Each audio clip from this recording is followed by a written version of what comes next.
pass them around, yeah?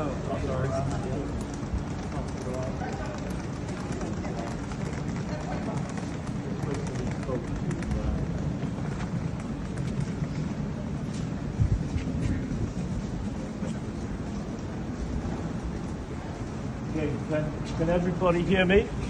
Right, so the London Palladium was important in the 1950s and the 60s because in Britain we only had 2 TV stations, and on a Sunday night there was a show called Sunday Night at the London Palladium, and because there was so little choice of entertainment, millions of people watched this program.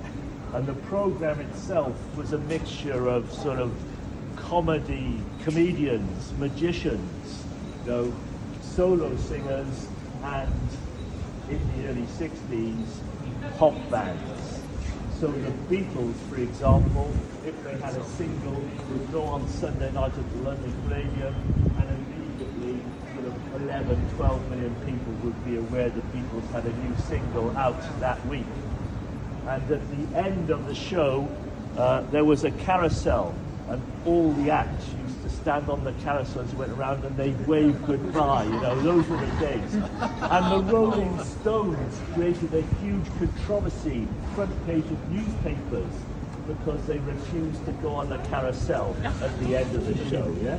So it was hugely important and great.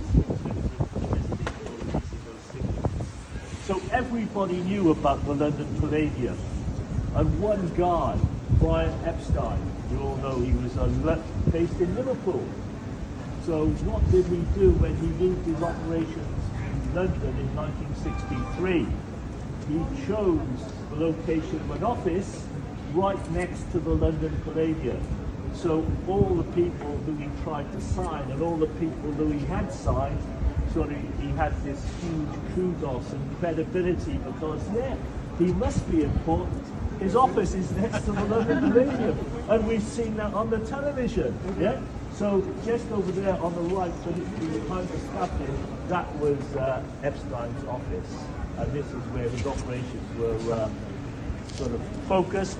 And when we talked to Frida Kelly, who was based in Liverpool, she did come down to London, I think once a month or once every 6 weeks, and that was where she